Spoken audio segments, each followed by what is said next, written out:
Stop what you are doing for one quiet moment. Do not move past these words. Let your mind become still. This Tuesday is not arriving as another ordinary square on your calendar. Something inside you has already started changing, and heaven brought this message to help you recognize the person emerging beneath everything you have outgrown. You did not arrive here without a reason. Your spirit has been asking a question that your mouth could not explain. Why do familiar places suddenly feel smaller? Why do certain conversations leave you empty? Why does the life you once tolerated now feel impossible to continue? These are not separate problems. They are signs pointing toward one transformation. God is not only changing what surrounds you, God is changing the one who will stand inside what comes next. That distinction matters. A new door cannot protect a person who still carries the habits of an old prison. A larger assignment cannot remain healthy in hands trained only to rescue everyone else. The blessing needs a different version of you. Stay with me until the final word. Before this message ends, you will understand the 6 qualities being formed within you. You will also recognize the identity that must stop directing your choices. At the end, we will speak a declaration together. That declaration will not create your calling. It will help your next decision agree with what God has already begun. Take a slow breath. Let your shoulders become loose. You have carried tension for so long that peace can feel unfamiliar. You have awakened with thoughts already running. You have entered rooms and immediately measured what everyone needed. And before anyone asked for help, you were already preparing to give more than you had. You became skilled at reading faces. You noticed the slight change in a voice. You felt distance before anyone admitted it. You knew when someone was upset, even while they smiled.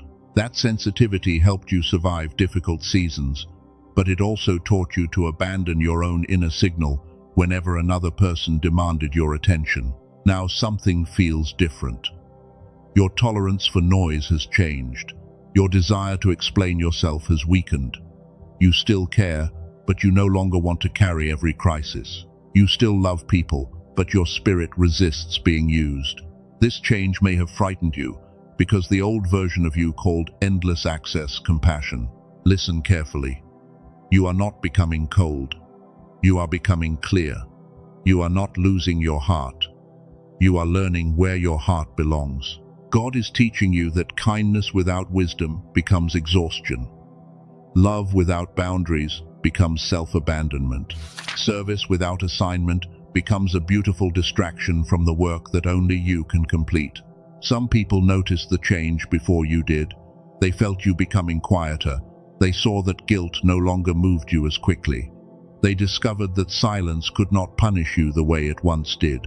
You did not become cruel. You simply stopped running after every person who withdrew affection whenever you chose yourself. That is why certain relationships feel tense now. The relationship may not be ending, but its old arrangement is being exposed. Some people knew how to receive from your wounded identity. They knew how to reach the rescuer, the over-explainer, and the silent sufferer. They do not yet know how to relate to the peaceful person being formed. Do not rush to repair their discomfort. Their reaction is information. It shows you where access was mistaken for love. It reveals where your exhaustion made another person comfortable. And it uncovers the places where you kept offering explanations because you believed peace required permission from everyone around you. Chosen one, your peace does not require a vote. Your obedience does not need applause. Your next chapter cannot be built by a committee of people committed to your former limits. God may use wise counsel, but fear disguised as advice must not govern you. This Tuesday marks a deeper separation between guidance and control. You may also notice that things you once desired no longer excite you. A goal that filled your prayers may now feel empty. A connection you once chased may seem heavy. A room you dreamed of entering may no longer match your spirit. You wonder whether you are ungrateful, but gratitude does not require you to remain attached to expired desires. Sometimes God answers a prayer by changing the person who prayed it. The request was honest when you made it. The longing was real. But while you waited, your discernment grew. Your standards became cleaner. Your identity began to heal. Now the answer you wanted belongs to a version of you that no longer leads your life. This is one sign of transformation. You stop confusing possession with purpose. You stop asking whether you can have something, and you begin asking whether it can travel with your assignment. That question changes everything. It removes glitter from distractions. It reveals the weight hidden inside opportunities. It teaches you that not every open door is divine. There is another sign. You feel drawn towards silence. Not the silence of punishment, not the silence of fear. This is a clean silence that lets buried truth rise. You may sit alone and feel no desire to turn on a screen. You may wake before dawn and sense that your thoughts are reorganizing beneath the surface. Do not dismiss those moments. Your inner world has been crowded for years. Other voices lived inside your decisions. Past criticism lived there. Family expectations lived there. The fear of disappointing people lived there. God is not emptying your mind to leave you abandoned. God is clearing enough space for one instruction to become unmistakable. You have prayed for direction, but direction often arrives after noise loses authority. You expected a louder sign. Heaven answered by lowering your appetite for confusion. You expected someone to tell you what to do. Instead, God began removing your dependence on constant approval. The guidance was already present, but the old identity kept interrupting it. Pay attention to what follows. One of the strongest signs is not what you gained, it is what you can no longer pretend not to know. You know which task has waited too long. You know which conversation needs honesty. You know which habit keeps weakening your focus. You know where fear has been wearing the clothing of patience. The old you could live with divided knowing. That version could sense the truth and still delay. It could receive instruction and then ask 10 people for permission. It could feel a warning and remain because leaving might disappoint someone. But the person emerging now experiences delay as pressure, because clarity has started demanding agreement. That pressure is not always punishment. Sometimes it is the discomfort of carrying an instruction after its season of preparation has ended. A seed feels pressure before it breaks the ground. The ground is not attacking the seed. The life inside it has become too strong to remain hidden. Your discomfort may be evidence of movement. This is where Tuesday becomes meaningful. In the ancient rhythm of creation, the third day revealed dry ground beneath the waters. The ground was not suddenly invented when the water moved. It had been there, covered and waiting. Then separation happened, and what was hidden became visible enough to receive seed and produce fruit. Hold that image. Water had covered the place where growth would begin. In the same way, fear, responsibility, grief, and constant urgency have covered parts of you. Those layers did not destroy your calling. They hid the ground that could carry it. God is not inventing your true identity this Tuesday. God is uncovering it. The third day did not end with empty land. The ground was commanded to produce. This matters for you. Transformation is not only removal. It is not merely leaving people, deleting habits, or becoming quiet. God clears the ground so something faithful can grow there. Peace is not the final destination. Peace becomes the soil of obedience. You have spent seasons asking for fruit while protecting the flood. You wanted clarity, but you kept every voice near you. You wanted energy, but you treated rest like disobedience. You wanted a new assignment, but you continued volunteering for battles that belonged to others. You wanted growth without allowing separation to reveal the ground. There is no condemnation in this truth. You were doing what you knew. You learned to survive through usefulness. You learned to keep peace by becoming small. You learned to avoid rejection by giving before anyone could ask. Those patterns were not proof that you lacked faith. They were armor built during seasons when safety felt uncertain. Armor can save you in one season and imprison you in another. A shield held during battle becomes heavy when the war is over. A watchman who never leaves the wall forgets how to receive care. A rescuer who answers every cry eventually loses the ability to hear the one call assigned by God. Your armor has completed its work. This Tuesday is not asking you to hate the old version. Honor the person who survived. Thank that person for carrying you through dark rooms. Then release that identity from leadership. Survival may remain part of your testimony, but it cannot remain the architect of your future. The new structure requires hands that are no longer shaking. You may feel grief as this happens. Transformation contains mourning. You are not only leaving pain, you are leaving familiar ways of finding value. When you stop rescuing, you may wonder who needs you. When you stop explaining, you may wonder who understands you. When you stop chasing, you may wonder whether anyone will stay. Those questions are real. Do not bury them under spiritual language. Let them rise. God is not afraid of your honesty. The deeper healing begins when you admit that exhaustion once made you feel important. Constant need gave you a role. Crisis gave you direction. And fixing others protected you from facing the size of your own assignment. Here is the first false summit. You may think God is transforming you into someone who needs nobody. That is not the revelation. Isolation is not the same as authority. Hardness is not the same as discernment. Refusing help is not strength. The goal is not to become unreachable. The goal is to become unavailable to chaos. There is a difference. A hardened person closes every door. A discerning person knows which door carries peace. A wounded person rejects connection before rejection can arrive.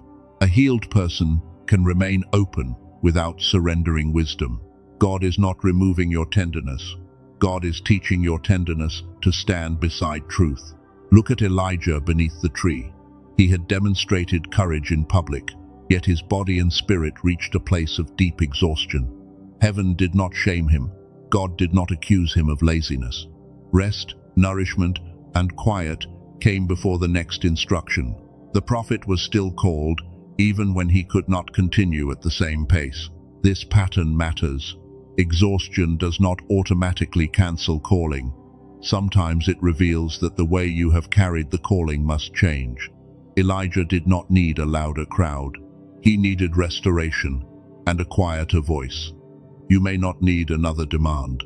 You may need enough inner stillness to hear what pressure has been hiding. God is not impressed by your collapse. God does not require your destruction as proof of devotion. The person being formed understands stewardship. That person knows the body has limits. That person protects attention. That person can rest without calling rest rebellion. This is not weakness. It is maturity becoming visible. You have called yourself lazy during moments when your entire inner world was overloaded. You have judged your focus while carrying the emotions of a whole room. You have questioned your discipline while saying yes to tasks God never assigned. The problem was not always a lack of effort. Sometimes your attention was scattered by misplaced loyalty. Modern researchers study states of integrated attention where separate regions of the brain communicate with unusual harmony. One name connected with this state is gamma. It is often discussed beside clarity, learning, insight, and focused awareness. Hold that word gently. It is not the center of this message, but it will matter later. For now, understand the spiritual parallel. A divided life produces divided attention. One part of you wants obedience. Another part wants approval. One part wants rest. Another part fears becoming unnecessary. One part knows the answer. Another part delays until certainty becomes impossible. Clarity grows when inner agreements stop fighting each other. This is why forcing yourself has not solved everything. You can make another schedule. You can promise to start tomorrow. You can collect advice. But if the identity beneath those plans still believes love must be earned through exhaustion, the schedule will eventually serve the wound. The deeper work is not stronger pressure, it is a new agreement. Do not misunderstand me. Action matters. Discipline matters. Faithfulness matters. But action built on fear cannot sustain a peaceful future.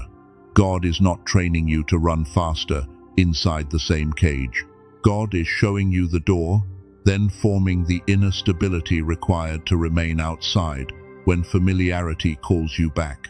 There are 4 roles that often resist this transformation. You may recognize one immediately. The first is the rescuer. This person feels responsible for every emergency. They confuse being available with being loving. They step into situations without instruction, then wonder why their own work remains unfinished and their spirit feels drained. The second is the overexplainer. This person cannot rest while someone misunderstands them. They repeat the truth from 10 different angles. They write messages, delete them, then write again. They believe the correct explanation can force another person to become fair. But some people understand perfectly and still prefer the version that benefits them. The third is the silent sufferer. This person stays loyal to pain because leaving feels like betrayal. They absorb disrespect and call it patience. They carry burdens nobody asked them to carry. They smile while resentment grows beneath the surface. Their silence looks peaceful from outside, but inside it becomes a room without air. The fourth is the chronic delayer. This person receives an instruction, then waits for a perfect emotional state. They ask for another confirmation. They rename fear as wisdom. They remain near the starting line because beginning would make the calling real. Delay protects them from failure, but it also protects them from visible transformation. None of these roles makes you a bad person. Each role began as protection.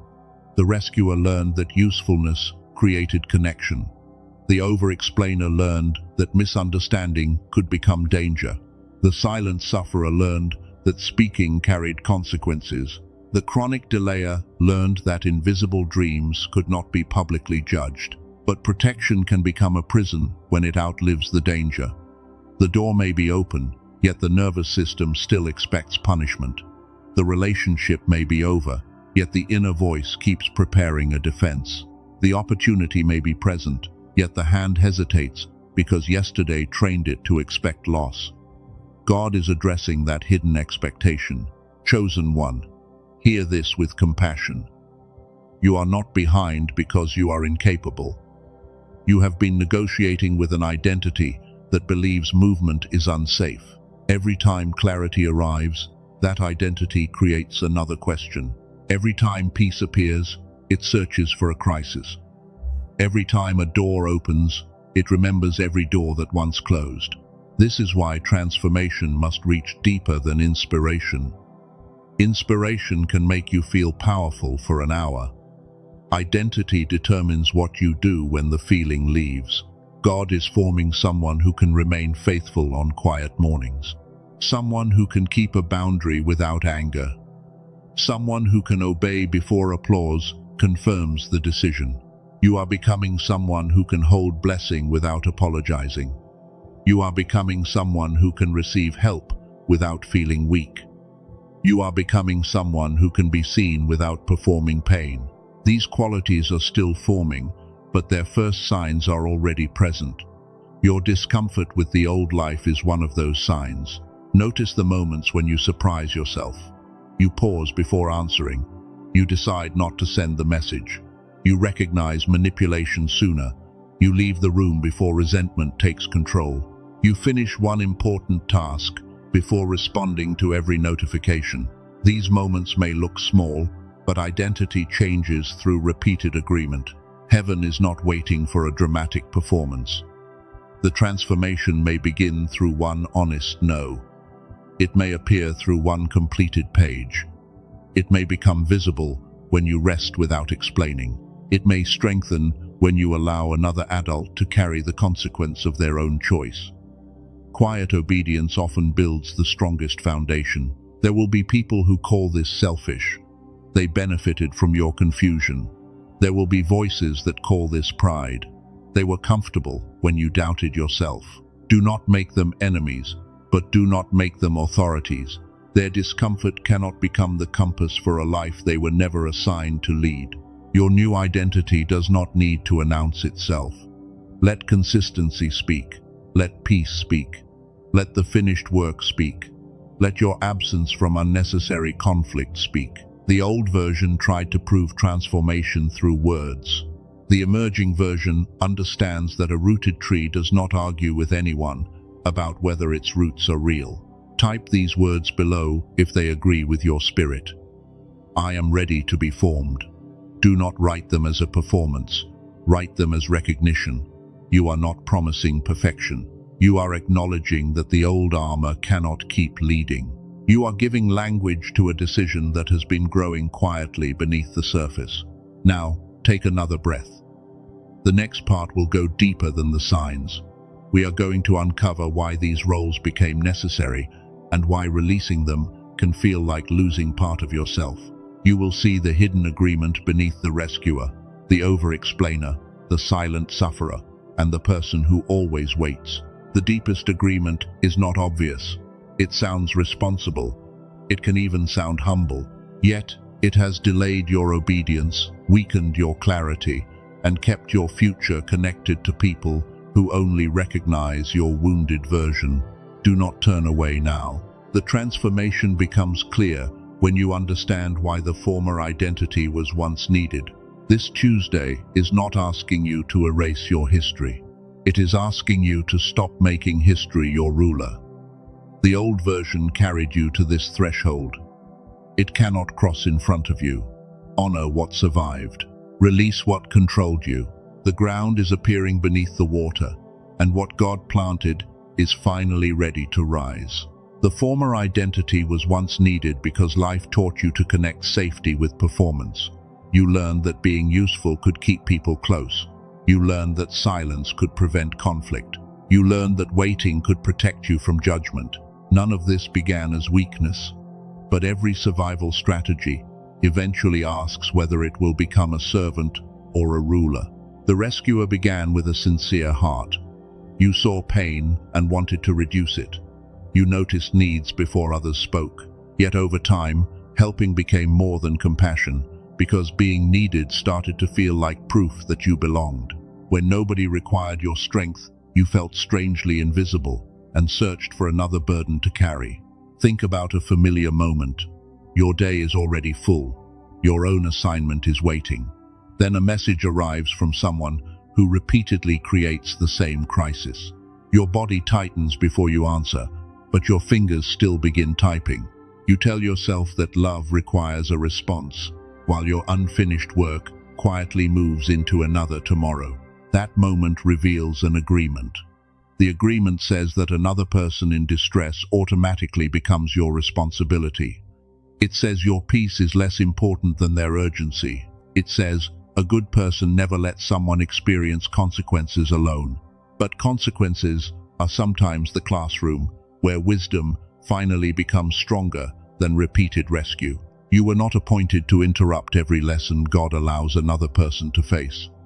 Some people do not need another escape route. They need the truth created by reaching the end of their own pattern. When you rescue too quickly, you may delay that truth. You also teach your spirit that every alarm deserves access to your assignment. Chosen one, compassion needs discernment. Jesus cared deeply, yet he did not respond to every demand in the same way. He withdrew from crowds. He allowed some people to walk away. He moved according to purpose, not pressure. Love remained complete even when access changed. That is the kind of spiritual order being restored within you. The transformation feels uncomfortable because your body remembers what happened when you once said no. Perhaps someone became angry. Perhaps affection disappeared. Perhaps the room became cold. So your nervous system learned that boundaries create danger, and it still sends an old warning whenever you protect your time or attention. The warning may feel intense, but intensity does not make it prophetic. Sometimes a strong feeling is only an old memory asking for obedience. You can notice it without following it. You can breathe while it passes. You can choose truth while your body relearns safety. This is how peace becomes practiced instead of merely desired. There is also a practical dimension to the clarity we are discussing. I want to name it early because I respect your time, and I do not want to hide a useful resource behind a long wall of suspense. You deserve to know that a tool exists while still receiving the full spiritual context before making any personal decision. The patterns we are uncovering can scatter attention across guilt, fear, unfinished choices, and the emotional demands of other people. That inner division is one reason a person can know the right step, yet struggle to hold enough calm focus to take it. A tool cannot replace obedience, but the right tool may support the clarity that obedience requires. Dr. Robert Lake developed a 7-minute audio called The Genius Song. It uses brain entrainment to support the gamma state connected with integrated attention, learning, insight, and focused awareness. This is the same gamma concept I asked you to hold gently earlier, but the deeper scientific explanation belongs later in this message. If something inside you already recognizes this as worth exploring, the verified resource is available through the description beneath this message and through the pinned comment. You may examine it there. There is no need to interrupt what God is revealing now, because understanding the wound beneath your scattered attention is just as important as finding a practical support. For those who remain, we are returning immediately to the deeper question. Why did clarity become difficult to hold? Why does your focus disappear when someone else becomes upset? Why can you complete work for others while delaying the task connected with your own future? The answer is not contained in a product. It is hidden inside an agreement about worth. The agreement says that your value increases when your needs disappear. It says you are safest when nobody has a reason to accuse you of selfishness. It says your calling must wait until everyone around you feels comfortable. This agreement can survive years of prayer because it often wears the appearance of humility, loyalty, and service. Real humility does not erase the assignment of God. It does not make another person the center of every decision. It does not require you to waste a gift so nobody feels threatened by its growth. Humility tells the truth about both your limits and your responsibility. It refuses pride, but it also refuses false smallness. The rescuer fears what will happen when nobody needs saving.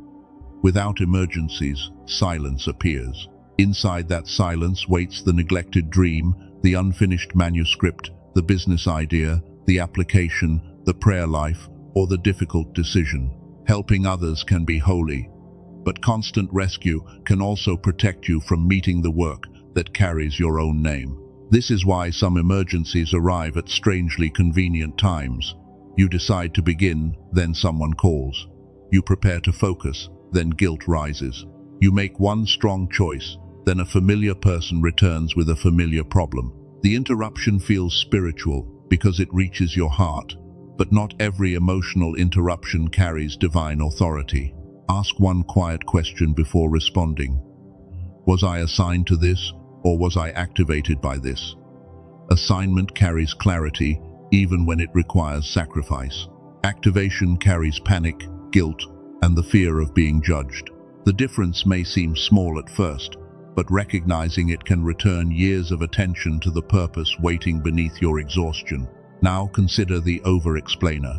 This identity believes truth becomes safe only after everyone agrees with it. You may replay a conversation for hours. You search for the sentence that could have changed their response. You imagine one more message, one more detail, and one more example that might finally make an unfair person become fair. But understanding is not always the missing ingredient. Some people understand your boundary and dislike it. They understand your pain and still prefer convenience. They understand your explanation and continue arguing because confusion keeps you engaged. If they can make you defend the same truth repeatedly, they can keep your attention tied to the old relationship.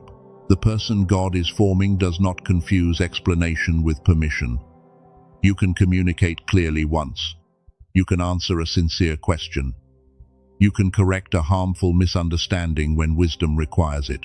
But you do not have to stand in an endless courtroom, proving your heart to people committed to an accusation. Zoom into one of those nights. The room is quiet, but your mind is still inside an argument from hours earlier. You hold the phone. You revise a message, then delete it. You feel pressure in your chest because being misunderstood seems unbearable. Meanwhile, the other person sleeps peacefully while you continue carrying both sides of the conversation. That is not peace. It is emotional captivity disguised as communication. The old agreement says that your reputation must be controlled at all times. It says another person having the wrong opinion can damage your identity. Yet truth does not become false because somebody refuses it. Your character remains yours, even when their story about you remains inaccurate. Jesus stood before people who twisted his words. He did not chase every accusation into every street. There were moments when he answered, and moments when silence carried greater authority. His identity did not rise and fall with public interpretation. The same stability is being formed in you, not as arrogance, but as freedom from compulsive defense. You are learning that silence can be clean. Clean silence is not manipulation. It is not punishment. It is the refusal to feed a cycle that no longer produces truth. When you stop over-explaining, your energy returns. Your thoughts settle. The task in front of you becomes visible again, and your spirit remembers what it was doing before the accusation arrived. The silent sufferer carries a different agreement. This identity believes pain proves loyalty. You remain longer than wisdom requires. You absorb disrespect because confrontation feels dangerous. You tell yourself that God sees your sacrifice while resentment quietly grows. Then you feel guilty for the resentment created by a boundary you never allowed yourself to speak. Endurance is sacred when God assigns it. Endurance becomes bondage when fear chooses it. Not every difficult relationship is meant to be abandoned, but every relationship must eventually face truth. Silence that protects healing is wise. Silence that protects repeated harm is often an agreement with the very pattern you are praying to escape. Perhaps you learned this inside your family. The strongest person was the one who never complained. The faithful person kept secrets. The good child absorbed tension and made the room easier for everyone else. You received praise for needing little, so you became excellent at disappearing while remaining physically present. Now God is asking you to become visible to yourself. This may happen before anyone else notices. You begin naming what hurts. You stop minimizing what happened. You admit when your capacity is gone. You allow your prayer to contain anger, grief, and disappointment, because honesty before God is safer than false peace inside your own heart. There is no shame in discovering that your silence contained fear. Awareness is not accusation. It is an open door. Once you can name the reason you stayed quiet, the reason no longer has to govern you from the shadows. God brings hidden agreements into light so they can lose authority without destroying the person who once depended on them. The chronic delayer carries another hidden promise. If I never begin, I can preserve the dream in perfect form. A dream that remains invisible cannot be criticized. A calling that stays private cannot fail publicly. Delay keeps possibility alive, but it prevents possibility from becoming fruit. The seed remains protected and permanently buried. You may have called this waiting on God. Sometimes waiting is obedience. There are seasons when movement would be premature, but holy waiting still contains preparation. It sharpens skill. It gathers wisdom. It strengthens character.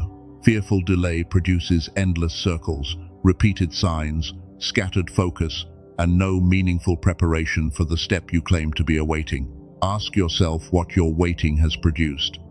Are you more prepared than 3 months ago? Is the work clearer? Has your character deepened? Have you completed what can be completed without the final door opening? If nothing has moved except the calendar, waiting may have become a shelter for fear rather than a season directed by God. The old identity loves another confirmation. It asks for one more dream. It searches for another number. It listens to another message. Then confirmation arrives, but action does not. The problem is not a lack of signs. The problem is that action would remove the comforting distance between who you imagine becoming and who you must practice being. Transformation ends that distance through small acts. You send the application, you open the document, you make the call, you clean the space, you establish the boundary, you complete the first honest hour of work. None of these acts looks dramatic, but everyone tells the old identity that obedience now has a body. Chosen one. God is not asking you to feel fearless before you begin.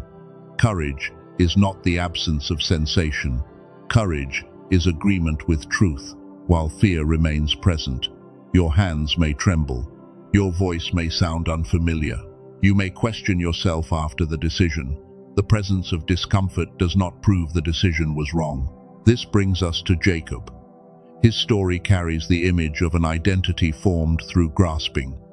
From the beginning, his name was connected with holding, reaching, and trying to secure what seemed uncertain. He learned to navigate life through strategy. He wanted blessing, but his methods revealed how deeply he feared that blessing might pass him by. Jacob was not empty of promise. God had already spoken over his future. Yet a promise does not automatically heal the identity receiving it. Jacob carried divine words while still using old patterns. He moved, built a family, increased in wealth, and survived conflict. But the inner man still expected life to be secured through calculation and control. Then came the night of wrestling. Jacob stood near a return he could not control. The past was approaching through Esau. The future was waiting across the river. His possessions could not answer the deepest question. His plans could organize the camp, but they could not transform the man who still believed he had to grasp for every blessing. The wrestling became personal. The question was not merely what Jacob wanted. The question was who Jacob had been. Before a new name could be carried, the old name had to be spoken. This is a profound pattern. God often asks you to name the identity that survived, because what remains unnamed can continue making decisions without being recognized. Jacob received the name Israel, but the story did not pretend the past never existed. His body carried evidence of the encounter. Transformation was not polished. It changed his walk. The new identity came with both promise and remembrance. He could move forward, but he could no longer move exactly as the old man had moved. Your transformation may also change your walk. You may move more slowly before saying yes. You may stop running toward every conflict. You may pause before trusting a familiar pattern. The difference will not always look impressive to outsiders, but heaven measures whether your movement agrees with the name being formed within you. The point is not that you become Jacob or Israel. The point is that blessing and identity must eventually meet. You cannot keep asking for a future that requires clarity while allowing fear to make every present decision. You cannot pray for peace while using chaos to feel needed. You cannot request expansion while apologizing for every inch of space. This Tuesday carries a naming moment. The old name may not be spoken aloud, but you know its language. It says rescuer. It says overexplainer. It says silent sufferer. It says chronic delayer. Those roles describe what you learn to do. They do not define what God has decided you can become. The first transformation is from reaction to discernment. Reaction asks what everyone feels right now. Discernment asks what truth requires. Reaction moves before prayer becomes clear. Discernment can feel urgency without surrendering authority. You are becoming someone who notices pressure, pauses, and chooses according to assignment rather than emotional volume. The second transformation is from approval to conviction. Approval changes direction when faces change. Conviction remains teachable, but it is not easily controlled. It listens to wise counsel without handing away responsibility.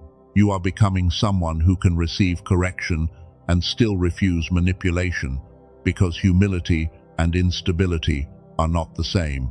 The third transformation is from carrying everything to carrying what belongs to you. This shift may reduce the number of crises around you. It may also expose relationships built on your constant availability. Yet your energy will begin returning to prayer, work, health, creativity, and the people you are genuinely assigned to love. The fourth transformation is from dreaming about purpose to stewarding purpose. A dreamer can remain inspired without structure. A steward creates space. A steward protects time. A steward completes unglamorous steps.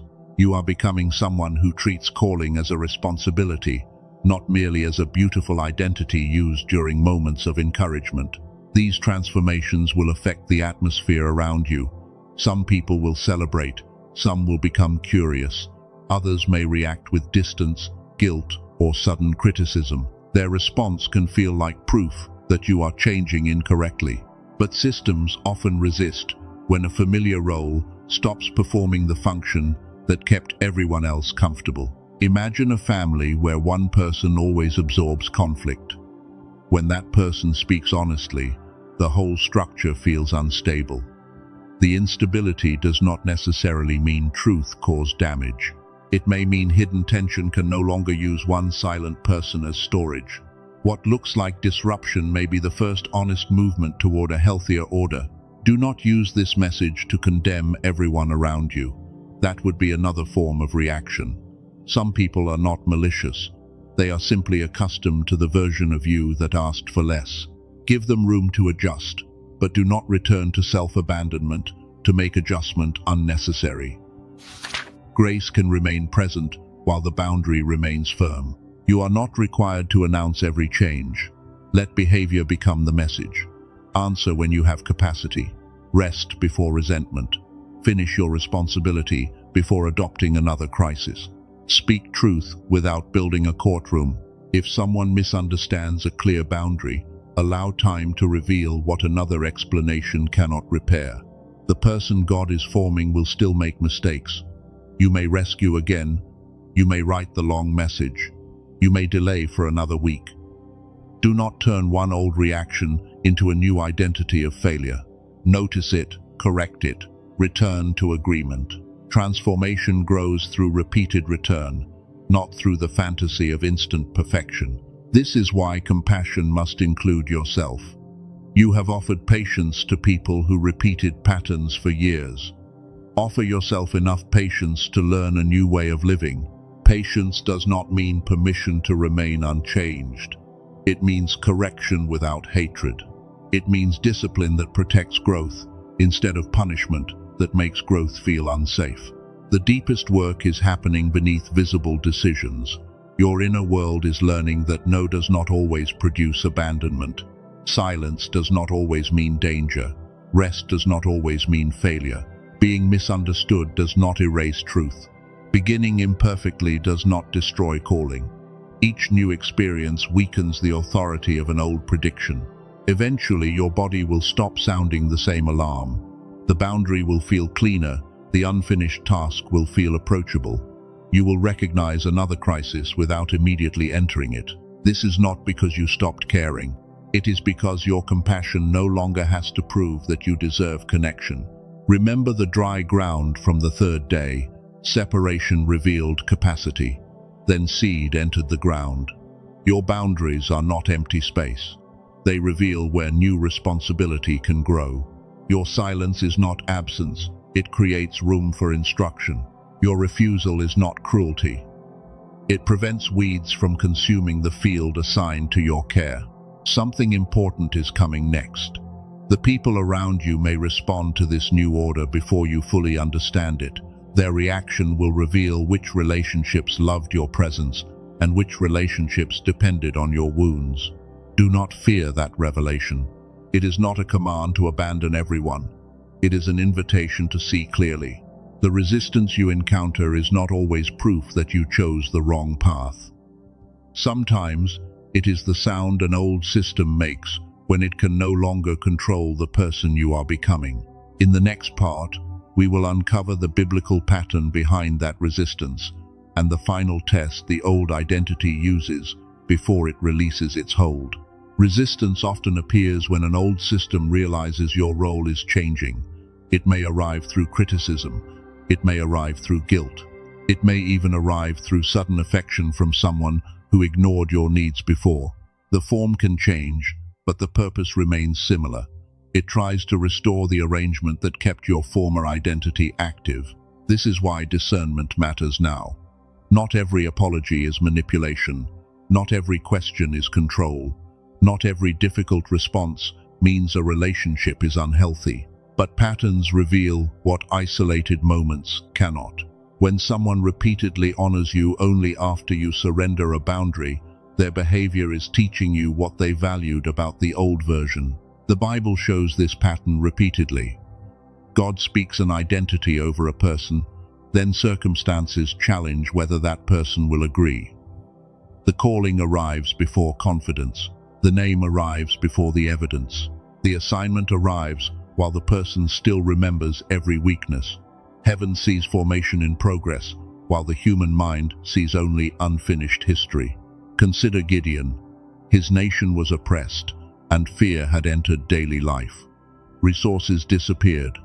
Families hid what little they could preserve. Gideon was not standing in a palace when the message came. He was working in a hidden place, trying to protect food from an enemy that had trained his people to expect loss. The setting matters. Gideon was not performing courage. He was surviving pressure. His behavior reflected the atmosphere around him, yet heaven addressed him according to what God intended to form, not only according to what fear had taught him to do. The divine word reached beyond the hiding place and spoke toward the warrior still covered by survival. Gideon did not instantly feel powerful. He questioned the message. He looked at his family, his position, and the suffering around him. He asked where the wonders had gone. He measured himself against visible evidence. This reaction did not erase the calling. It revealed the distance between the identity spoken by God and the identity shaped by pain. You may know that distance. God speaks purpose, but you remember rejection. God speaks leadership, but you remember every mistake. God speaks abundance of spirit, but you remember seasons of lack. God speaks courage, but your body remembers hiding. The contradiction feels impossible until you understand that calling often announces the destination before formation completes the journey. Gideon wanted confirmation. Then he wanted another confirmation. Many people judge this part of his story, but fear often asks for certainty when obedience feels costly. God met him with patience, yet patience did not remove the assignment. Confirmation was not given, so Gideon could remain hidden.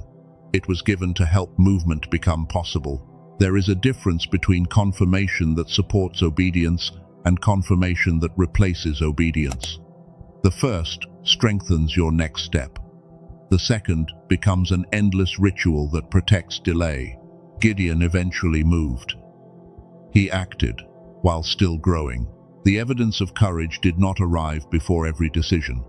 Courage became visible through decisions made under pressure. Before the public battle, there was a private altar. Gideon had to confront what stood within his own household. This is another pattern. God often addresses the agreement near you before the enemy beyond you. Public transformation cannot remain stable, while private devotion still bows to the structure that created fear. Your private altar may not be an object. It may be an expectation. It may be a family belief that peace must be earned through silence. It may be the assumption that success creates betrayal. It may be a pattern where everyone speaks about change, yet punishes the first person who actually changes. These altars survive through repetition. Gideon acted at night because fear was still present. The timing did not make the obedience false. He did what he could while courage was becoming stronger. This should bring relief to you. The first boundary may tremble. The first honest sentence may sound uncertain. The first hour of focused work may feel awkward. Obedience can be real before confidence becomes complete. Morning revealed what had changed. The surrounding people reacted because an established order had been disturbed. They were not merely protecting an object, they were protecting familiarity. An altar can become normal, even when it keeps a whole community afraid. When you challenge a familiar pattern, people may defend the pattern before they examine its fruit. This is why your transformation can unsettle people who say they want the best for you. They may sincerely love you, yet remain attached to the role you played. Your availability reduced their responsibility. Your silence reduced their discomfort. Your self-doubt made their influence feel secure. When those benefits disappear, love must either mature or reveal its conditions. Do not respond with pride. Gideon still needed God. You still need wisdom. A boundary does not make you spiritually superior. Clarity does not make everyone else blind. The purpose of transformation is not to stand above people. It is to stand honestly before God, free from the roles that once distorted both love and responsibility. Gideon later faced an army much larger than his own. Then his own numbers were reduced. Human logic would have called this a loss of advantage, yet the reduction exposed where confidence belonged. Sometimes God removes excess support because the person being formed must learn the difference between assistance and dependence. The lesson is not that you must do everything alone. Gideon did not fight alone. The lesson is that partnership cannot replace identity. Healthy people can support your assignment, but they cannot become the source of your worth. If their presence decides whether you obey, support has quietly become control. Chosen one, God is forming a person who can receive help without surrendering direction. This person welcomes wise voices. This person remains teachable. Yet this person no longer collapses when one face becomes disappointed. The center is moving. Approval is leaving the throne, and conviction is learning how to stand there with humility. This is important for your Tuesday transformation. You are not being prepared to dominate rooms. You are being prepared to remain clear inside them. You are not becoming a person who demands attention. You are becoming someone whose attention cannot be purchased by every demand. Quiet authority is measured by alignment, plant, not volume. Now consider Peter. His journey reveals a different side of transformation. Peter was expressive, devoted, and quick to respond. He could recognize truth in one moment and resist its implications in another. He loved deeply, but his confidence sometimes moved faster than his formation. His words often announced a strength his inner world had not yet learned to carry. You may recognize yourself in that pattern. You have made sincere promises during powerful moments. You have declared that everything would change. You felt certain while emotion was high. Then, ordinary pressure returned, and the old reaction appeared. The gap between declaration and practice made you question whether the original moment was real. Peter shows that sincerity and immaturity can exist together. His love was not fake because his courage later failed. His calling was not cancelled because fear exposed him. The failure revealed where identity still depended on personal confidence. God did not expose that weakness to humiliate him. Exposure created the doorway for a steadier strength. There was a moment on the water when Peter stepped beyond what was familiar. He moved toward Jesus while the other disciples remained in the boat. Then, his attention shifted toward the wind. Fear entered the space where focus had been. He began to sink, yet the hand reaching for him arrived before the story ended in destruction. This scene contains mercy and instruction. Peter truly stepped out. Peter also truly became afraid. One truth does not erase the other. Your brave decision can be genuine, even if fear appears afterward. Your boundary can be right, even if guilt follows. Your beginning can be obedient, even if you need help while learning how to continue. The old identity uses discomfort as a verdict. It says fear means stop. It says guilt means reverse the boundary. It says uncertainty means the instruction was false. But discomfort is often part of leaving familiar ground. Peter did not discover his weakness while sitting safely in the boat. Movement revealed both faith and the area still needing formation. Later, Peter spoke with certainty about his loyalty. He believed he would remain strong under pressure. Then pressure reached a place that confidence alone could not protect. He denied the connection he had claimed he would defend. The failure was public enough to wound his self-image, Yet it was not powerful enough to erase the future Jesus had already seen. Imagine the silence after that failure. Peter had to hear his own words inside his memory. He had to face the distance between intention and action. Shame could have renamed him permanently. It could have said pretender, coward, and disappointment. But shame describes a moment as though it owns the whole person. Restoration tells the truth without surrendering the future. After resurrection, Jesus met Peter near a charcoal fire. The setting carried memory. Another fire had witnessed denial. This fire became a place of restoration. The wound was not avoided. The question of love was brought into the open. Yet Peter was not forced to perform a speech proving his worth. He was given responsibility again. That responsibility matters. Restoration did not end with emotional comfort. Peter was called to care, serve, and continue. God did not merely remove shame. God returned assignment. This is how you know healing is becoming mature. It does not only help you feel better about the past, it returns your attention to the work the past interrupted. You may have failed near the exact place where you once felt strongest. Perhaps you returned to a relationship you knew was unhealthy. Perhaps you abandoned a project after promising to finish. Perhaps you remained silent again. Do not use that moment as evidence that transformation never began. Let it become information about where support and practice are still needed. Peter did not become steady because he never felt fear again. He became steady because his identity moved away from self-confidence and toward grace, truth, and responsibility. The loud promise became a lived commitment. The impulsive disciple became capable of carrying weight. Formation turned intensity into endurance. Some transformations look spectacular at the beginning and disappear under repetition. God is forming something quieter. It can survive a morning without encouragement. It can maintain one boundary after guilt arrives. It can return to the assignment after an imperfect day. It can choose again without needing a dramatic emotional reset. This is the moment to help another chosen one. If these words are naming something you have lived, share this message with one person who has mistaken discomfort for failure. Let them know that fear after obedience does not cancel obedience. Let them know that one old reaction does not possess the authority to rename their entire future. You can also mark this moment with a simple act of agreement. Press like, not as payment for a blessing, but as a way to help this message reach someone hiding behind an identity that has already completed its purpose. Someone is still calling exhaustion faithfulness.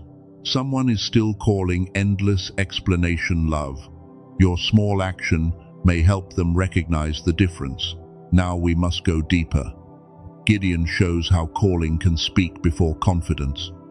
Peter shows how failure can expose formation without canceling it. But your greatest resistance may not come from an army, a crowd, or an accuser. It may come from the version of you that knows exactly how to recreate familiar conditions. That version is the familiar self. It does not always sound destructive. It often sounds protective. It reminds you what happened last time. It predicts rejection. It encourages one more delay. It suggests that a small crisis would be easier to manage than the responsibility of a peaceful future. Familiarity becomes its strongest argument. The familiar self knows your emotional doors. It knows guilt opens the rescuer. Misunderstanding opens the overexplainer. Distance opens the chaser. Uncertainty opens the chronic delayer. Silence opens the imagination. When pressure touches one of these doors, the old identity attempts to enter before discernment can ask whether the danger is present or remembered. This is why your transformation can feel strongest on Monday and weakest by Tuesday afternoon. The revelation may be sincere. Then, life creates a test that resembles the former pattern. A person sends the message, an old fear rises. A task becomes difficult. The mind says nothing has changed, but the test is actually revealing what must now be practiced. Do not measure transformation only by what you feel before the test. Measure it by the space appearing between pressure and response. Perhaps the space is only one breath. Perhaps you still react, but you recognize it sooner. Perhaps you apologize without collapsing into shame. That growing space is evidence that the familiar self no longer controls every movement. The enemy does not need to destroy your calling if distraction can keep you from practicing it. 1,000 small emergencies can consume the hours meant for one meaningful assignment. A repeated argument can occupy the focus required for a new beginning. A false obligation can feel noble while quietly preventing the work that would transform your family. This does not mean every interruption is an attack. Life contains genuine needs. People you love will require care. Wisdom does not turn spiritual language into an excuse for selfishness. The question remains assignment. Are you responding from love and clarity, or from fear that your value will disappear if you are not immediately useful? The next agreement is the one that has survived every prayer, every separation, and every new beginning. It does not sound like fear. It sounds like humility. It sounds like loyalty. It sounds like love. But once you recognize it, you will understand why you kept shrinking just before your life was ready to expand. The familiar self also creates internal emergencies. You sit down to work, then remember 10 unrelated tasks. You begin praying, then feel compelled to check a message. You choose rest, then mentally list everything unfinished. Your body remains in one place while your attention runs through every room it once guarded. This scattered state can become so familiar that stillness feels wrong. Silence exposes thoughts that activity kept buried. Focus removes the excuse of not knowing what could happen if you truly committed. When attention gathers, responsibility becomes visible. The old identity sometimes prefers confusion because confusion delays the moment of honest choice. Begin by refusing to worship urgency. Urgency demands immediate movement without understanding. Wisdom can move quickly, but it does not become chaotic. When a demand arrives, pause. Ask what is true. Ask what belongs to you. Ask what will happen if you do not rescue the moment. Many false emergencies lose power when they are required to survive one honest question. Then refuse the courtroom. If you have communicated clearly, stop building another defense inside your head. Release the imaginary judge. Return to the room where your body actually sits. Feel your feet. Notice your breath. Name the next task. The present moment is often where authority returns after accusation has carried your attention into an unreal trial. Refuse the altar of silent suffering. Speak before resentment becomes your private language. Ask for what is reasonable. Name what cannot continue. Seek wise help when a situation involves danger or repeated harm. Spiritual maturity does not require secrecy. Truth can be spoken with compassion, and compassion does not require truth to disappear. Finally, refuse the perfect beginning. Start with the capacity you have. The first attempt may be small. The plan may need revision. You may discover how much you still need to learn. None of that makes the beginning worthless. A seed does not apologize for appearing smaller than the tree it carries. These practices sound simple, but they confront the deepest agreements. The rescuer must tolerate another person being disappointed. The overexplainer must tolerate being misunderstood. The silent sufferer must tolerate the vulnerability of speaking. The chronic delayer must tolerate being seen before mastery arrives. Transformation requires a new relationship with discomfort. Here is what most people miss. The old identity does not leave only because you reject it. It leaves as you prove that a different way can keep you safe. Every clean boundary becomes evidence. Every completed task becomes evidence. Every honest conversation becomes evidence. Every peaceful evening without manufactured crisis becomes evidence. Listen with your whole heart. The agreement says that becoming fully visible may cost you the people who only know how to love your wounded version. It says that if you become clear, peaceful and responsible, you may no longer belong in familiar rooms. It says growth could leave you alone, so remaining partly broken feels safer than becoming complete. This agreement explains why progress can trigger sadness. You begin changing, then memories rise. You imagine the people who may not come with you. You picture family members calling you different. You fear that success will create distance. You fear that peace will make you unrecognizable to those who bonded with you through shared pain. There is truth hidden inside the fear. Some relationships may change. Some conversations may become less frequent. Some people may not understand. Transformation has a social cost, because every identity exists within a network of expectations.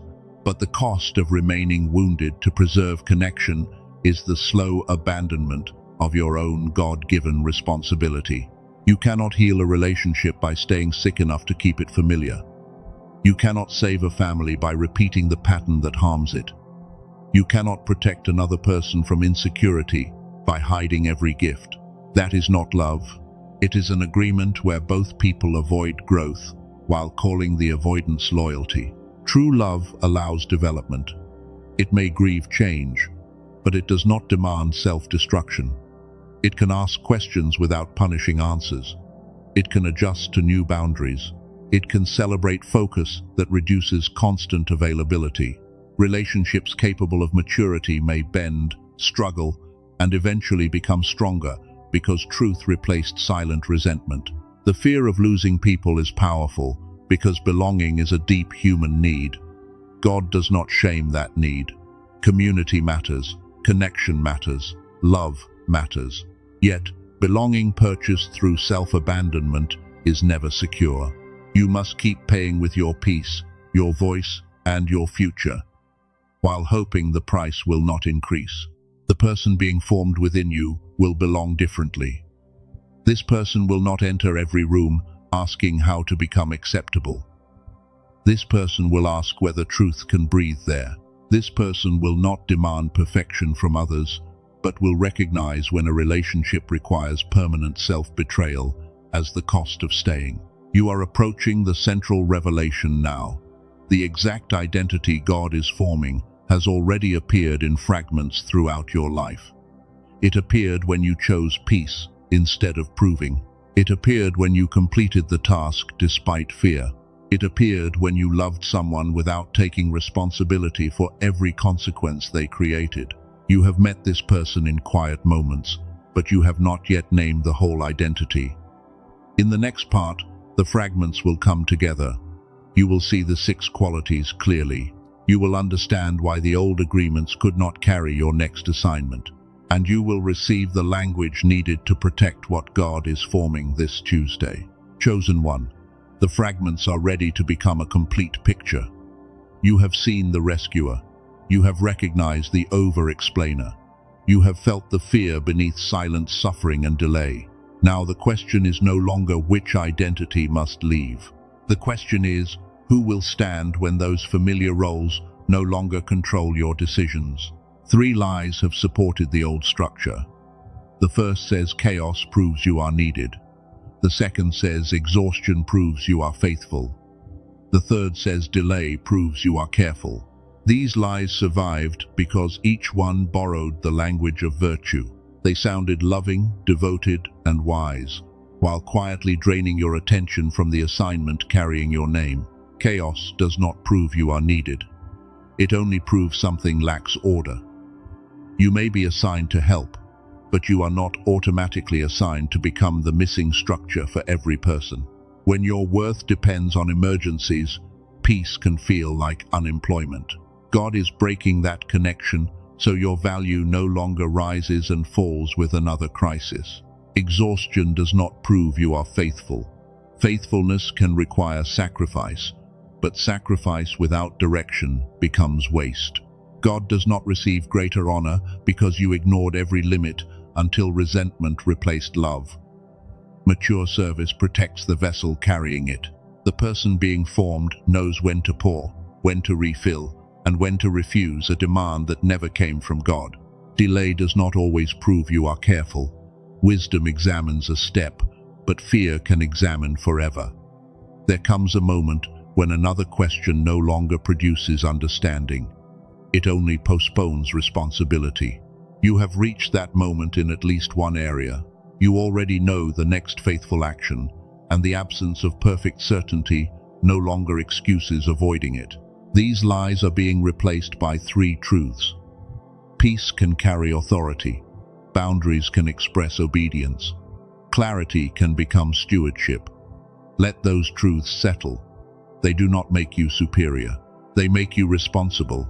Once you can see what belongs to you, you can no longer keep blaming every distraction for the work you repeatedly hand away. The old identity asks who will need you if chaos disappears. The new identity asks what you can build when attention returns. The old identity asks who will approve your boundary. The new identity asks whether the boundary protects truth. The old identity asks whether failure is possible. The new identity asks whether continued delay has already become a quiet failure. This is the confrontation. You have sometimes remained exhausted because exhaustion protected you from visibility. Nobody expects completed work from the person carrying everyone. Nobody questions the delayed dream when another crisis always appears. Being overwhelmed gave you a believable reason to remain hidden, while a deeper part of you grieved every season that passed without movement. Do not turn this truth into shame. Shame says you ruined everything. Truth says you can choose differently now. You were not consciously designing your own delay. You were repeating an agreement created under pressure. But once an agreement becomes visible, responsibility changes. Compassion can explain yesterday without giving yesterday authority over tomorrow. Place both feet firmly beneath you. Let your breathing slow. You are ready to hear the exact identity God is forming this Tuesday. This is not a fantasy version without weakness. It is not a title meant to flatter your ego. It is a grounded identity built from discernment, obedience, compassion, boundaries, stewardship, and quiet authority. First, God is forming a calm discerner. A calm discerner can enter a room without absorbing every emotion inside it. This person notices tension without becoming tension. They can sense urgency without immediately obeying it. They ask what is true, what belongs to them, and what response protects both love and wisdom. Calm does not mean passive. Discernment can act quickly when truth is clear, but it does not allow panic to become a prophet. The calm discerner understands that strong feelings contain information, not automatic instruction. This person can wait one breath, one prayer, or one honest question before giving another demand access to their time. You have already seen this identity appear. It appeared when you paused before answering the message. It appeared when you noticed guilt without reversing the boundary. It appeared when another person became upset, and you remained compassionate without adopting their emotion. Those moments were not accidents. They were early evidence of formation. Second, God is forming an obedient builder. A builder does more than collect revelation. A builder creates structure around what has been revealed. This person schedules the work. They protect the first hour. They finish ordinary steps. They understand that inspiration may open a door, but repeated obedience creates what can remain after emotion becomes quiet. The obedient builder does not wait to feel extraordinary. This person works with the capacity available now. They allow the first version to be imperfect. They seek wisdom, learn, revise, and continue. Their confidence grows through evidence created by action. Every completed step teaches the old identity that visible responsibility can be survived. You are becoming someone who respects the seed enough to plant it. You will not keep holding possibility in your hand because the soil looks uncertain. You understand that a protected seed never becomes a harvest. Tuesday is not merely a day for feeling transformed. It becomes the day when transformation enters one practical decision. Third, God is forming a compassionate person with boundaries. Your heart will remain tender. You will still notice pain. You will still care when people struggle. But compassion will no longer require self-abandonment. You can offer help without taking ownership. You can listen without becoming a permanent container for problems another person refuses to address. This identity understands that no can protect a deeper yes. No to repeated chaos can become yes to health. No to endless explanation can become yes to focus. No to an unassigned burden can become yes to the work that serves many people later. Boundaries are not walls against love. They are gates that allow love to move with wisdom. Fourth, God is forming a generational cycle breaker. This does not mean you condemn everyone who came before you. Many carried pain they never learned to name. Some survived with the only tools available. Honor their humanity, but do not inherit every pattern. Respect the story without repeating the wound, as though repetition were loyalty. The cycle breaker teaches the next generation that love does not require disappearance. They show that rest is not laziness. They model honest conversation before resentment grows. They allow children, relatives, and spiritual family to see a person apologize without collapsing, set limits without hatred, and pursue purpose without abandoning compassion. Your transformation reaches farther than your comfort. When one person stops storing the conflict of an entire family, everyone must relate to truth differently. Some will resist. Some will heal. Some will choose distance. Your task is not controlling every response. Your task is refusing to hand the same unexamined burden to those coming after you.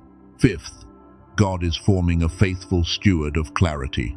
Clarity is not only a feeling, it is a resource. It must be protected from constant notification, unnecessary conflict, and habits that divide attention. The steward understands that focus can be spent. They become intentional about where the strongest hours, thoughts, and emotional energy are invested. This person does not worship productivity. Rest remains part of stewardship. Relationships remain valuable. Joy remains holy. But the steward stops giving the best attention to noise and offering exhausted fragments to calling. They arrange life so what matters receives more than leftover energy. This is how inner focus becomes visible fruit. Sixth, God is forming a living witness of quiet authority. Quiet authority does not announce power in every room. It does not demand agreement. It remains stable enough for consistency to speak. This person can be misunderstood without becoming consumed. They can be celebrated without becoming addicted. They can be corrected without losing identity. Quiet authority is not silence at all times. It speaks when truth requires a voice. Yet the voice does not come from panic. It does not need to humiliate another person to feel strong. It can say no without hatred, yes without fear, and I was wrong without self-destruction. This authority feels peaceful because identity no longer depends on performance. These are the 6 qualities: calm discernment, obedient building, compassion with boundaries, generational courage, faithful stewardship, quiet authority. They are not 6 strangers entering your life. They are chosen one. The fragments are ready to become a complete picture. You have seen the rescuer. You have recognized the overexplainer. You have felt the fear beneath silent suffering and delay. Now the question is no longer which identity must leave. The question is, who will stand when those familiar roles no longer control your decisions? 3 lies have supported the old structure. The first says chaos proves you are needed. The second says exhaustion proves you are faithful. The third says delay proves you are careful. These lies survived because each one borrowed the language of virtue. They sounded loving, devoted, and wise, while quietly draining your attention from the assignment carrying your name. Chaos does not prove you are needed. It only proves something lacks order. You may be assigned to help, but you are not automatically assigned to become the missing structure for every person. When your worth depends on emergencies, peace can feel like unemployment. God is breaking that connection, so your value no longer rises and falls with another crisis. Exhaustion does not prove you are faithful. Faithfulness can require sacrifice. But sacrifice without direction becomes waste. God does not receive greater honor because you ignored every limit until resentment replaced love. Mature service protects the vessel carrying it. The person being formed knows when to pour, when to refill, and when to refuse a demand that never came from God. Delay does not always prove you are careful. Wisdom examines a step, but fear can examine forever. There comes a moment when another question no longer produces understanding. It only postpones responsibility. You have reached that moment in at least one area. You already know the next faithful action, and the absence of perfect certainty no longer excuses avoiding it. These lies are being replaced by three truths. Peace can carry authority, boundaries can express obedience, clarity can become stewardship. Let those truths settle. They do not make you superior, they make you responsible. Once you can see what belongs to you, you can no longer keep blaming every distraction for the work you repeatedly hand away. The old identity asks who will need you if chaos disappears. The new identity asks what you can build when attention returns. The old identity asks who will approve your boundary. The new identity asks whether the boundary protects truth. The old identity asks whether failure is possible. The new identity asks whether continued delay has already become a quiet failure. This is the confrontation.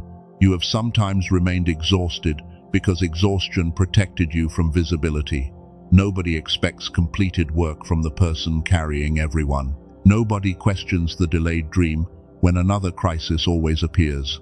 Being overwhelmed gave you a believable reason to remain hidden, while a deeper part of you grieved every season that passed without movement. Do not turn this truth into shame. Shame says you ruined everything. Truth says you can choose differently now. You were not consciously designing your own delay. You were repeating an agreement created under pressure. But once an agreement becomes visible, responsibility changes. Compassion can explain yesterday without giving yesterday authority over tomorrow. Place both feet firmly beneath you. Let your breathing slow.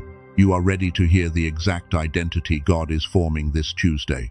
This is not a fantasy version without weakness.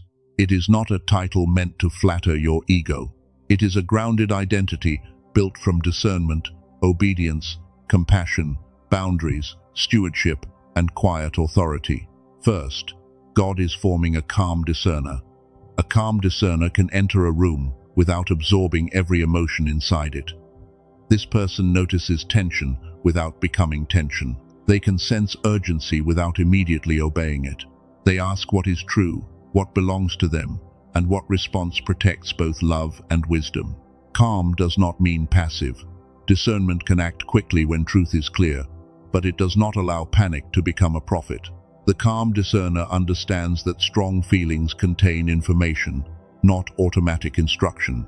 This person can wait one breath, one prayer, or one honest question before giving another demand access to their time.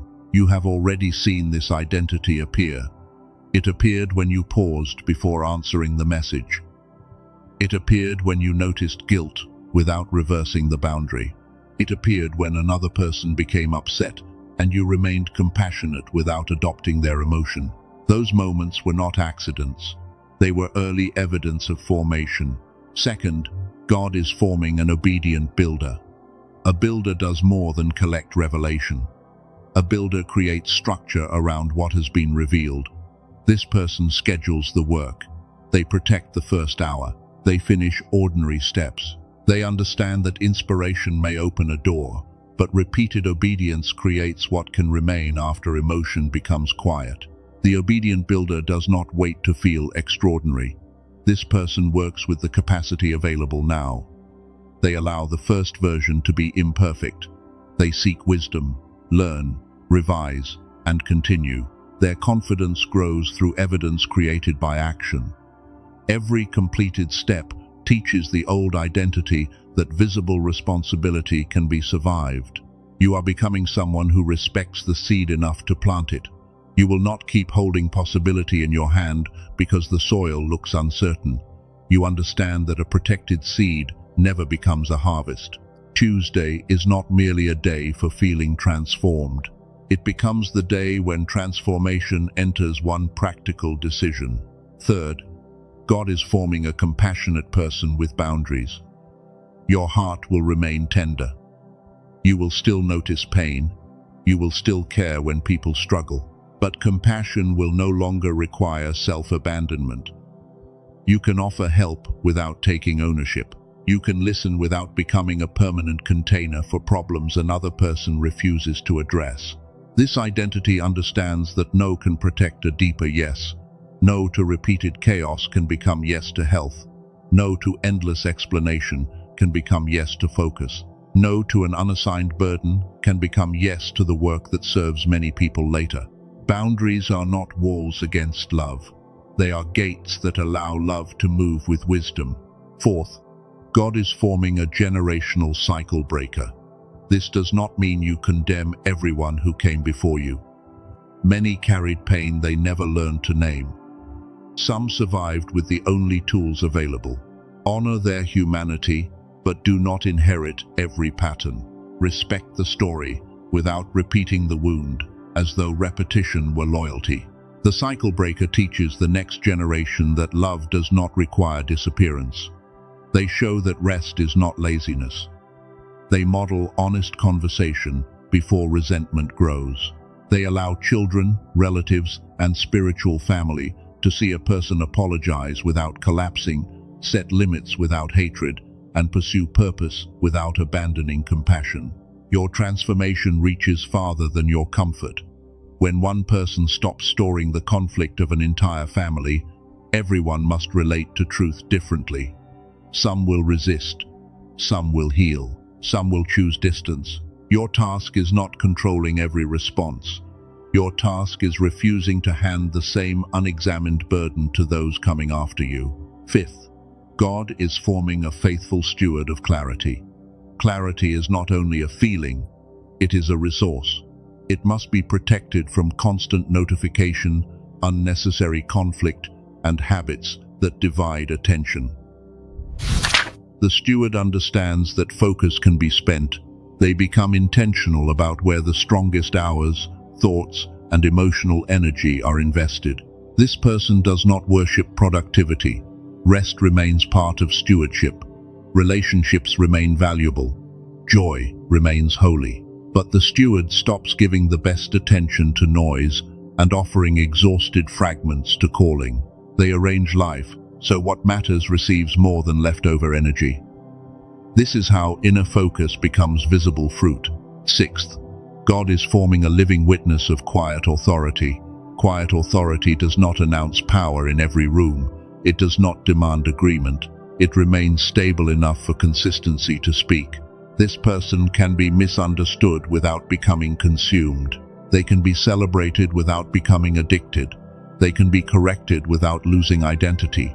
Quiet authority is not silence at all times. It speaks when truth requires a voice. Yet the voice does not come from panic. It does not need to humiliate another person to feel strong. It can say no without hatred, yes without fear, and I was wrong without self-destruction. This authority feels peaceful because identity no longer depends on performance. These are the 6 qualities: calm, discernment, obedient building, compassion with boundaries, generational courage, faithful stewardship, quiet authority. They are not 6 strangers entering your life. They are 6 expressions of the person already appearing, whenever you choose truth over approval and responsibility over familiar delay. This is why the old agreements cannot carry your next assignment. The rescuer scatters attention. The overexplainer hands identity to public opinion. The silent sufferer stores resentment where truth should live. The chronic delayer keeps seed away from soil. Each role once offered protection, but every role now competes with the person God is forming. The central mystery is now closed. You felt different because formation had already begun. Familiar places felt smaller because your inner agreement was changing. Certain relationships became tense because your old function was disappearing. Silence became attractive because clarity needed room. The discomfort was not proof that you were lost. It was evidence that the former structure no longer fit. Here is the plain truth. The reason you have struggled is that your attention became divided between obedience and approval. The change happening now is the replacement of survival responses with discernment, boundaries, focused action, and peaceful responsibility. The person receiving this change is not an unreachable spiritual hero. It is you, practicing a new agreement through ordinary decisions. You do not need another mystery before you act. You know why the old identity formed. You know what keeps activating it. You know the 6 qualities replacing it. The remaining question is practical. How will you support the clarity required to live this identity when distraction, fatigue, and familiar pressure attempt to return? Earlier, I named a 7-minute audio because I wanted you to know the practical resource before the full explanation arrived. Now that the spiritual picture is complete, we can return to the genius song without confusing a tool with the source of your identity. No audio creates your calling. A useful protocol can only support the mental clarity with which you answer it. Chosen ones often describe a painful gap between their earlier potential and their present focus. As children, many learned quickly, imagined freely, and noticed patterns others missed. Adulthood added stress, divided attention, constant information, and repeated disappointment. The gift did not necessarily disappear, but access to calm concentration became less consistent. The product research describes gamma as a brainwave pattern associated with integrated attention, learning, insight, and moments of unusual clarity. Dr. Robert Lake spent 34 years studying how sound-based brain entrainment could support access to that state. His work references research conversations connected with the Massachusetts Institute of Technology, Princeton, and other leading institutions. The basic mechanism is simple to understand. Stereo sound delivers slightly different information to each ear. The brain processes the relationship between those signals, creating an entrainment response designed to support a specific pattern of attention. This does not replace prayer, sleep, wise decisions, or professional care. It is presented as a focused support tool, not a cure for every struggle. Think of a teacher from Texas who was 43 years old.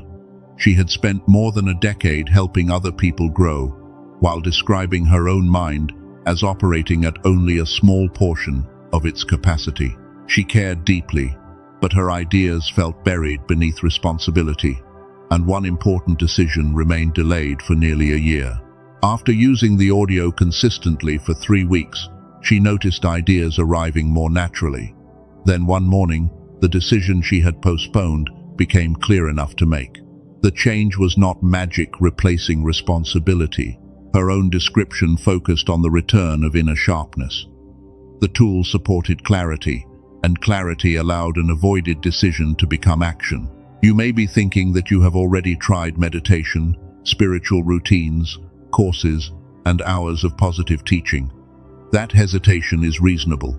Many approaches depend on maintaining concentration through effort, while this protocol is designed around a short audio session. The difference does not guarantee the same experience for everyone, but it explains why this method may feel more accessible. You may also think the promise sounds unusually simple. 7 minutes is simple, but simple does not mean instant or effortless in every result. Some people notice a subtle shift early. Others need weeks of consistency before recognizing that decisions feel calmer or attention remains steady longer. The expectation should be grounded clarity, not dramatic visions or an escape from responsibility. The usage is specific. Use stereo earbuds or headphones because ordinary speakers do not deliver the separate signals correctly. Sit upright in a quiet place. Close your eyes or keep a soft gaze. Listen for 7 minutes, no more than once each day. Morning is preferred, and you should never listen while driving, working, or checking your phone. Consistency matters more than intensity. Do not repeat the session several times, trying to force a stronger reaction. Let the experience remain quiet. Some listeners first notice physical relaxation, then a more alert calm. Others recognize the change later through cleaner choices, deeper focus, or less hesitation around work they already knew needed attention. You may also be wondering about trust. According to the figures provided with the original protocol, 18,366 people have used it, while fewer than 4% requested a refund. Those numbers belong together. A large user count gives scale, but the low refund figure offers the stronger signal that most people chose to keep access after trying it. Now consider the cost honestly. A meditation application can cost around $15 every month. A personal growth course may cost between $100 and $200. A single therapy session can cost around $150, while a weekend spiritual retreat may reach $400 to $800. Professional biofeedback sessions can approach $300 each and may require repeated visits. Those options can hold value for different needs, but they are not designed specifically around this gamma audio protocol. Dr. Lake originally placed the Genius Song at $49, already far below the cost of repeated appointments, courses, or retreats. For people arriving through this message, access is $39 as a single payment. There is no monthly subscription and no shipping cost. Because delivery is digital, $39 may still matter in your budget. Treat it as a real decision. Do not use money required for food, housing, medicine, debt payments, or another essential responsibility. The complete package includes 4 companion resources. Genius Child carries a stated value of $19. The classic book carries a value of $20. The guided visualization carries a value of $29. The 5-habit infographic carries a value of $12. Together, the 4 editions are valued at $80. The guarantee is designed to reduce the financial risk. You have 90 days to use the original audio. If it does not fit your experience, you can request a full refund.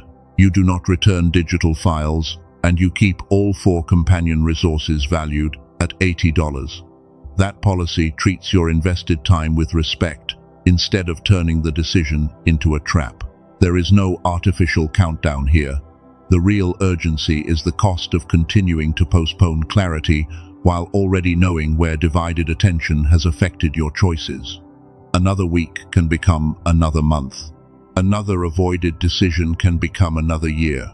Do not act from panic, but do not use the absence of pressure as another shelter for chronic delay. Before you search, protect yourself from imitation files.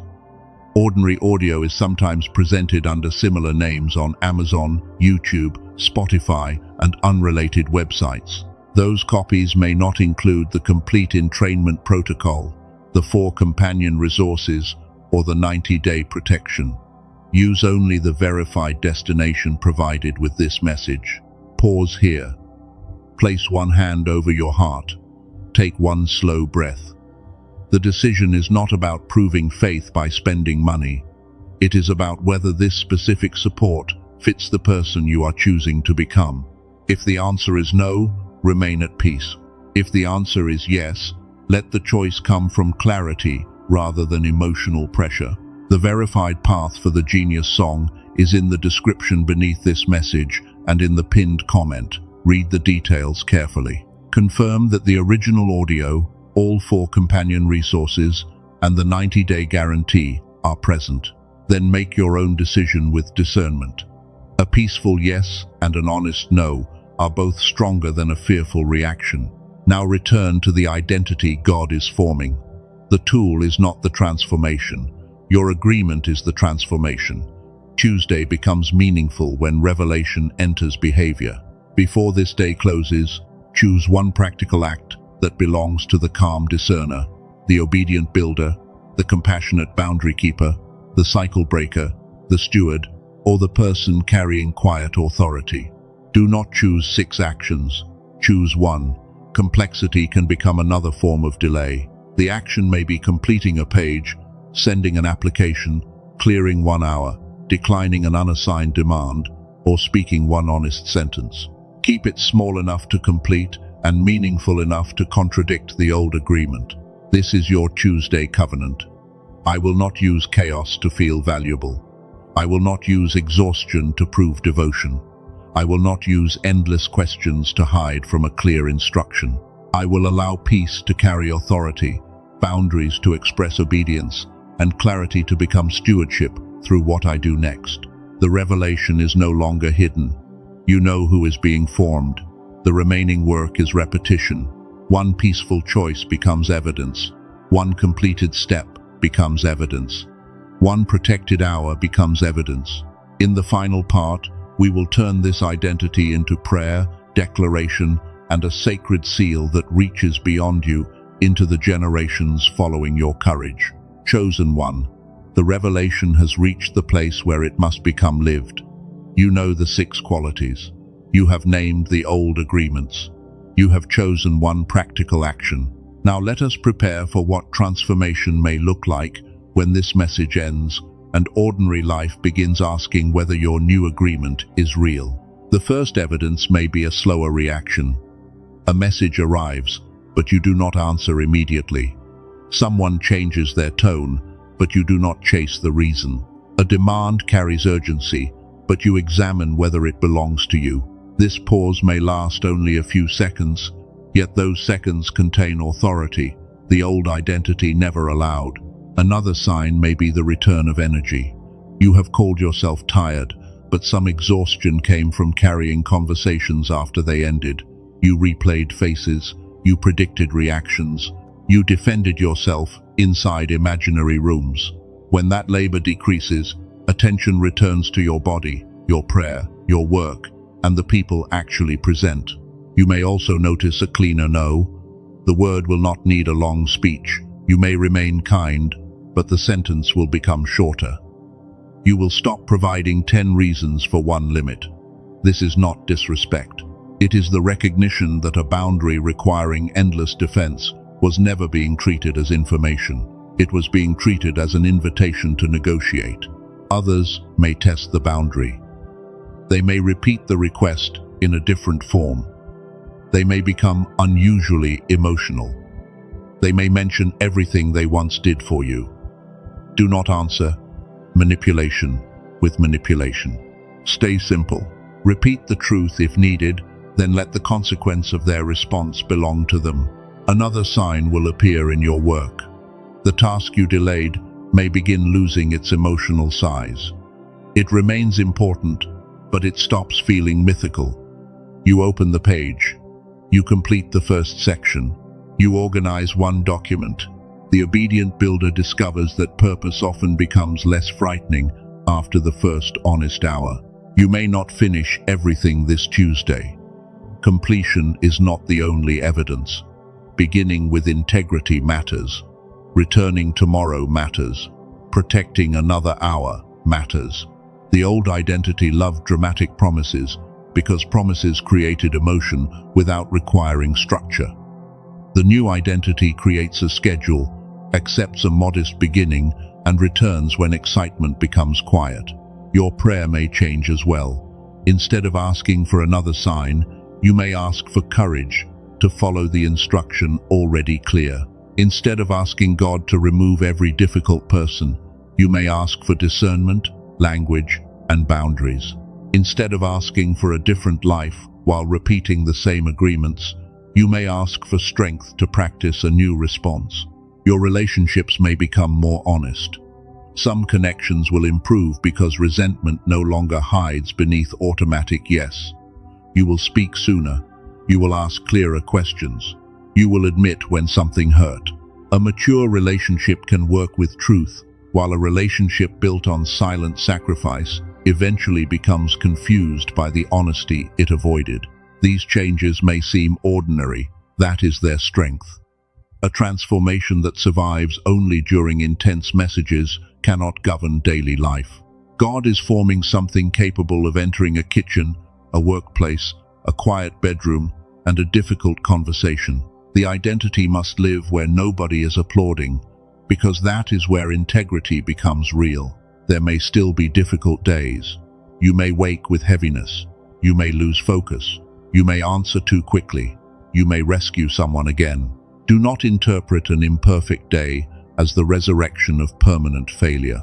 Correct the action without giving it a throne. The new identity becomes stable through returning, not through never needing to return. This is why the transformation can affect work, money, relationships, health, and calling without promising an instant miracle in any one area. Clearer attention can support better decisions. Boundaries can reduce repeated depletion. Honest action can interrupt delay. These changes create conditions where fruit becomes more possible, while every outcome still requires wisdom, time, and grace. You may recognize opportunities that were already near you.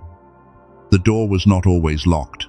Sometimes attention was occupied by another crisis. A relationship was available, but the old identity distrusted, healthy, calm. A task was possible, but perfection made beginning feel unsafe. When inner noise decreases, what was present can finally become visible. The next chapter may surprise you through simplicity. You expected thunder, but clarity arrives as one clean answer. You expected everyone to understand, but peace remains even when they do not. You expected transformation to feel powerful every moment, but it often feels like no longer needing to repeat the argument inside your head. Remember the third day. The waters moved, the ground appeared, and the seed received a place to grow. Tuesday became meaningful because it represented exposure, separation, and fruitfulness. The ground did not argue with the water. It simply became visible. Your true responsibility does not need to fight every former pattern. It needs room, seed, and faithful care. This Tuesday is not a magical deadline. God does not abandon the work when midnight arrives.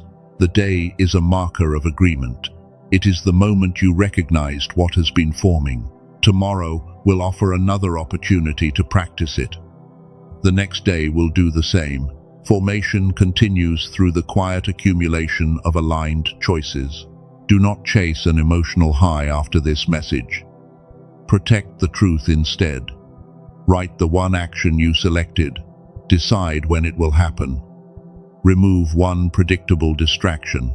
If another person must be informed, speak clearly. Make obedience easier to practice by creating an environment that supports what your spirit has already accepted. If your action is a boundary, choose simple language. Do not prepare a courtroom. State what you can do and what you cannot do. If your action is work, define the first completed unit. If your action is rest, choose a beginning and ending time. If your action is prayer, remove the device that repeatedly divides your attention. If fear rises, let it rise without handing it the decision. Fear may speak. It does not have to lead. Guilt may appear. It does not have to rewrite the boundary. Doubt may ask whether you are ready. Readiness can grow after movement begins. The obedient builder does not require every inner voice to agree before taking one faithful step. You are being prepared to carry more without returning to chaos. More responsibility will not require less peace. Greater visibility will not require constant performance. Deeper love will not require weaker boundaries. A larger assignment will not require abandoning your body, family, or integrity. Expansion built by God does not need the old identity to survive. Some doors may close as this becomes real. Do not interpret every closing as loss. A role based on over-functioning may no longer fit. A connection built on endless access may weaken. An opportunity requiring self-betrayal may reveal its true price. Closure can become protection when your new identity finally recognizes what the old identity called normal. Your family may notice before you explain.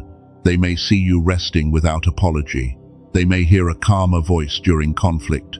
They may observe that you complete what you begin. These changes create a different atmosphere.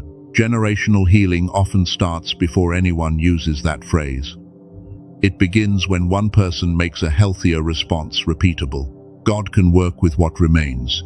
Your life is not disqualified because awareness arrived later than you wanted. Moses carried calling after long preparation. Peter carried responsibility after failure. Gideon moved while courage was still forming. The biblical pattern does not glorify delay, but it does reveal that purpose can continue after imperfect chapters.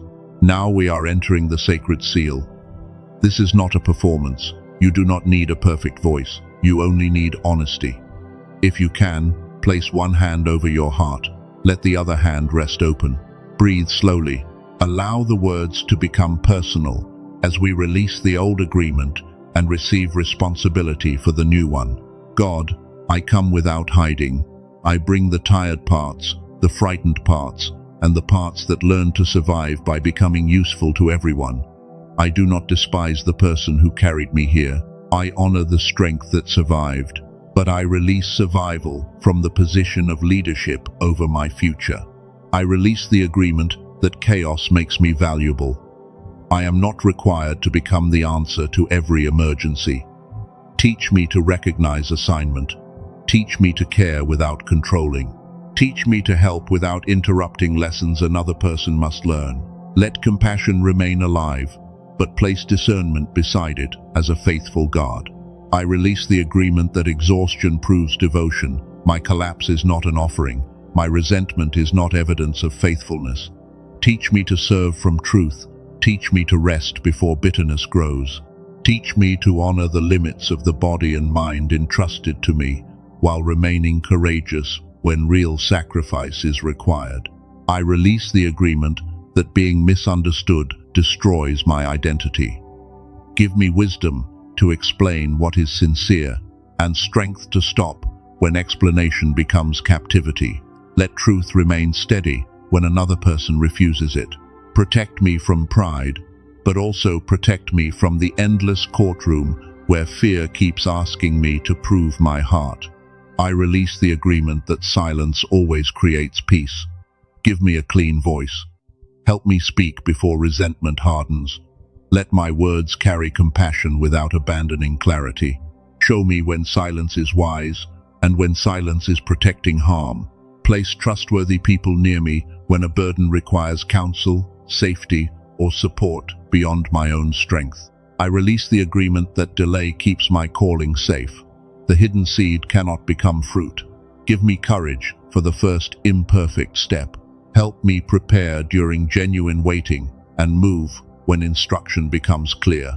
Remove my addiction to endless confirmation. Let obedience become visible through what I complete, not only through what I say, I believe. I release the fear that healing will cost every relationship. If a connection can mature, give us grace to mature together. If distance becomes necessary, keep my heart free from hatred.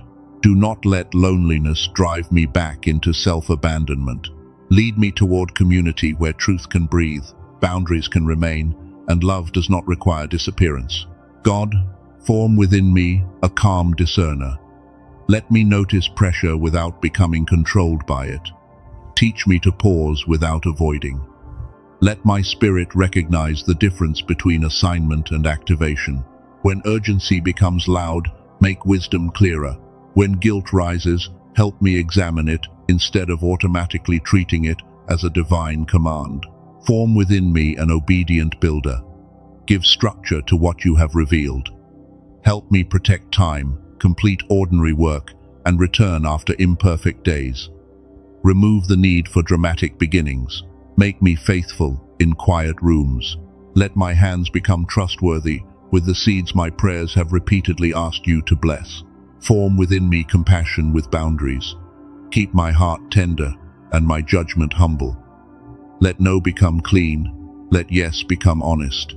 Protect me from using spiritual language to excuse selfishness, and protect me from using love as a reason to disappear.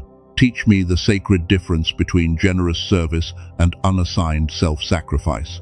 Form within me the courage of a cycle breaker. Help me honor those who came before without repeating every wound. Let my choices teach peace to those coming after. Where my family normalized silence, bring honest language. Where we normalized chaos, bring order. Where we normalized exhaustion, teach us the stewardship of rest and responsibility. Form within me a faithful steward of clarity.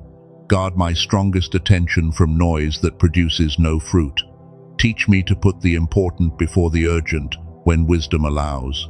Let prayer, work, relationship, joy, and rest receive their rightful place.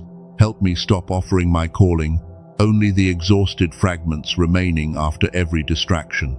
Form within me quiet authority. Let me speak without cruelty. Let me remain silent without manipulation. Let me receive correction without losing identity. Let me be celebrated without becoming dependent on applause. Let consistency become my witness. Let peace remain stronger than the need to dominate, prove, chase, or defend what time and fruit can reveal. I forgive myself for the seasons when fear looked like wisdom.